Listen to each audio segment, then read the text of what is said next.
उपमुख्यमंत्री आणि महाराष्ट्राचे लाडके भाऊ एकनाथजी शिंदे साहेब यांच्या मार्गदर्शनाखाली आणि सन्माननीय युवा नेते खासदार डॉक्टर श्रीकांत शिंदे साहेब यांच्या नेतृत्वाखाली शिवदुर्गा शिवसंवाद दौऱ्याचं आयोजन हे संपूर्ण महाराष्ट्रभरात करण्यात आलेलं आहे। कारण हिंदू हृदय सम्राट शिवसेना प्रमुख बाळासाहेब ठाकरे हे शिवसेना महिला आघाडीच्या प्रत्येक कार्यकर्तीला रणरागिणी म्हणायचे। त्या रणरागिणीशी संवाद साधण्यासाठी, महिला आघाडी आणखी बळकट करण्यासाठी, महिला आघाडीला काम करण्यासाठी येणाऱ्या अडीअडचणी जाणून घेण्यासाठी आणि त्यानंतर संघटनात्मक पातळीवरती त्याची चर्चा करून महिला नेतृत्वाला आणखी सक्षम करण्यासाठी आणि महाराष्ट्राच्या राजकारणातला लाडक्या बहिणींचा आवाज बुलंद करण्यासाठी या शिवदुर्गा शिवसंवाद दौऱ्याचं आयोजन संपूर्ण महाराष्ट्रभरामध्ये करण्यात आलेलं आहे।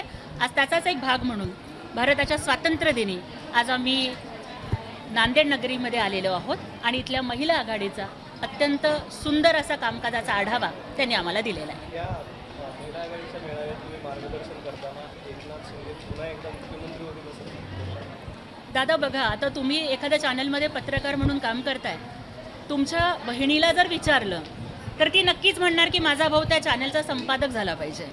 अगदी तसंच एकनाथजी शिंदे साहेबांचं आणि आमचं नातं हे केवळ नेता आणि कार्यकर्ता एवढं नाही आहे, तर लाडक्या भावाचं आणि लाडक्या बहिणीचं नातं आहे।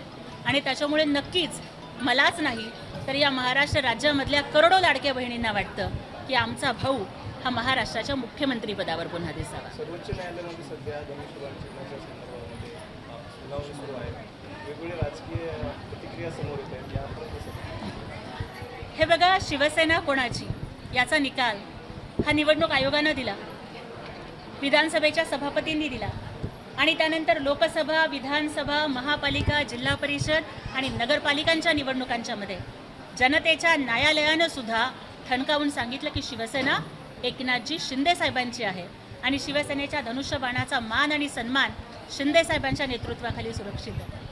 परंतु संजय राऊत असतील किंवा इतर कोणी लोक असतील, निवडणूक आयोगावरती टीका करण्याचं काम करणारे हे लोक हे बिंडोक आयोग चालवतात का काय असं मला वाटतं। संजय राऊत, असीम सरोदे किंवा उबाठाची सगळीच पाळलेली पोपटं ही मीडियाच्या माईक समोर आपला एक वेगळाच खटला चालवत आहे। त्याच्यामध्ये मही जज, मही वकील, मेराही मुकदमा आणि मीच डिसिजन देणार अशा पद्धतीनं अर्ध्या हळकुंडानं पिवळं होऊन ते लोक अशा पद्धतीचा युक्तिवाद करतात। पण ज्या वेळेला आमचे वकील न्यायालयामध्ये युक्तिवाद करायला सुरुवात करतील तेव्हा त्या सगळ्यांचे दात घशात घालतील आणि शिवसेना हे एकनाथजी शिंदे साहेबांचीच असणार आहे। धनुष्यबाण हा शिंदे साहेबांच्याच मनगटामध्ये सुरक्षित आहे याचा आम्हाला पूर्ण विश्वास आहे। बघा, आज स्वातंत्र्य दिन आहे आणि मला वाटतं की एखाद्या महिलेनं दुसऱ्या महिलेबद्दल बोलत असताना त्यात सुद्धा एखादी महिला ही विधान परिषदेच्या उपसभापती पदावरती अनेक वर्ष राहिल्या। स्त्री आधार केंद्राच्या माध्यमातून अनेक महिलांना आधार देण्याचं काम नीलमताईंनी केलं। एक अत्यंत सुशिक्षित, सुसंस्कारित आणि महिलांना आधार देणाऱ्या व्यक्तिमत्वाला अशा पद्धतीनं बोलणं, मग बोलणाऱ्यांची सभ्यता किती, बोलणाऱ्यांची संस्कृती किती आणि एखाद्या महिलेच्या नावाबद्दल अशा टिप्पणी करणाऱ्या त्या महिलेची इयत्ता कंची असं मला नामदेव ढसाळांच्या भाषेत विचारावं लागेल। म्हणत आहेत की प्रधानमंत्री 75 वर्षाचे झाले, मोदी राजीनामा द्यावा, युवा वर्गाच्या हातात द्यावा। अहो, राऊतांनी राजीनामा द्यावा, काही पक्षाला कुलूप लावून मानणार आहेत का काय ते? आता अख्खा पक्ष रिकामा केला, आमदार गेले, खासदार गेले, शाखा प्रमुख गेले, जिल्हा प्रमुख गेले, नगरसेवक गेले आणि आता राऊतांच्या पोपटपंचीमुळं त्या उबाठा गटामध्ये फक्त हम दो हमारे दो म्हणजे उद्धव ठाकरे, संजय राऊत, रश्मीताई आणि आदित्य ठाकरे शिल्लक राहत आहेत का काय अशी परिस्थिती आहे। त्याच्यामुळे आधी त्यांनी राजीनामा द्यावा म्हणजे उरला सुरला शिल्लक गट तरी वाचेल। चर्चा सुरू आहे, त्यांचंही ऑपरेशन काही होणार आहे? दादा, ऑपरेशन कधी करायचं आणि कसं करायचं हे फक्त सर्जनना माहिती असतं आणि त्याच्यामुळे आमच्यासारख्या शिकाऊ कंपाऊंडरनी त्या बाबतीत काहीच न बोललेलं हे जास्त बरं राहील। मी शिवसेनेची एक सर्वसामान्य कार्यकर्ती आहे। मला जर तुम्ही ऑपरेशन टायगरचा अर्थ विचाराल तर मी एवढंच सांगेन की शिवसेनेचा ढाण्या वाघ एकनाथ शिंदे साहेब आहेत, हे महाराष्ट्रानं मान्य केलं आहे। टायगर अभी जिंदा है, शिवसेना बचाने के लिए आणि ते एकनाथ शिंदे साहेब आहेत। हेच आमच्यासाठी ऑपरेशन टायगर आहे. नाही, तुम्ही संकेत दिला होता तर त्यानंतर 6 खासदार फुटलेत. पण आता आणखी मोठे काही संकेत आहे? मी तुम्हाला सांगितलं ना की आमच्यासारख्या छोट्या कार्यकर्त्यांनी अशा गोष्टींच्याबद्दल भाष्य करणं हे चांगलं ठरणार नाही. आणि हा प्रश्न आपण आम्हाला विचारण्यापेक्षा ज्यांच्या पक्षातले आमदार सोडून जात आहेत, ज्यांच्या पक्षातले खासदार सोडून जात आहेत आणि ज्यांच्या पक्षातले सर्वसामान्य कार्यकर्ते सुद्धा सोडून जात आहेत, त्यांनी थोडंसं आत्मपरीक्षण करावं. शरद पवारांचे खासदार पण युतीसोबत येतील का कराड? आता त्या संदर्भात खरं तर बघा की दुसऱ्या पक्षाच्या खासदारांनी काय करावं या संदर्भात मी बोलायला जाणार आहे. आता काल सुप्रियाताईंनी बोलताना स्वतःच्या पक्षाबद्दल बोलण्यापेक्षा दुसऱ्याच्या पक्षाबद्दल बोललं.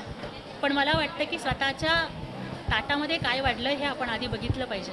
स्वतःच्या घरातली भांडणं मिटवता येत नाही आणि शेजारच्याच्या घरामध्ये डोकावून बघायचं हा आमचा स्वभाव नाही आहे. त्यामुळे मला एवढंच सांगायचं आहे की घराणेशाहीचं समर्थन करणाऱ्या लोकांनी लक्षात ठेवावं की हा देश डॉक्टर बाबासाहेब आंबेडकरांच्या संविधानावर चालतो, हा देश लोकशाहीवर चालतो, हा देश घराणेशाहीवर चालत नाही. प्रताप जाधव म्हणाले की एकनाथ शिंदे परत मुख्यमंत्री झाले पाहिजे. नाही, मी तुम्हाला आत्ताच सांगितलं ना की महाराष्ट्राच्या प्रत्येक लाडक्या बहिणीला वाटतं. कारण the most accessible chief minister of Maharashtra, chief minister म्हणजे कॉमन मॅन असतो, ते महाराष्ट्राला दाखवून देणारे मुख्यमंत्री म्हणून महाराष्ट्र पुन्हा शिंदेसाहेबांना मुख्यमंत्रीपदी बघण्यासाठी आसुसलेला आहे. अभिजित जितके व्यवस्था आहे वगैरे त्यांनी सगळं दाखवलं. कसं बघताय तुम्ही सगळ्याकडे या? तर बघा, मला एकच वाटतं की शाळांच्यामध्ये जाणं इथपर्यंत ठीक आहे, परंतु मराठीमध्ये खूप चांगलं म्हणतात की काही लोक वाट दाखवणारे असतात, काही लोक मात्र वाट लावणारे असतात.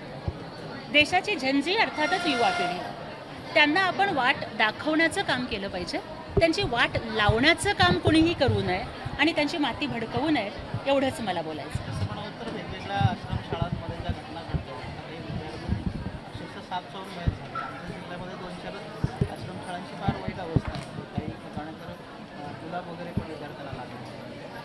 कसं बघता या सगळ्या व्यवस्थेकडे? दादा, आश्रमशाळांच्या मधल्या येणारा विद्यार्थी हा अत्यंत सर्वसामान्य कुटुंबामधून गोरगरीब परिस्थितीतून आलेला असतो आणि तिथं जर अशा पद्धतीचे प्रकार घडत असतील तर ही अत्यंत गंभीर अशी घटना आहे. आपण ज्या गोष्टी सांगता मी त्याची संपूर्ण माहिती घेईन आणि संबंधित मंत्री महोदयांशी संपर्क साधून अशा पद्धतीच्या घटना महाराष्ट्रात कुठेच घडू नयेत या संदर्भामध्ये आम्ही नक्कीच खबरदारी घेऊ.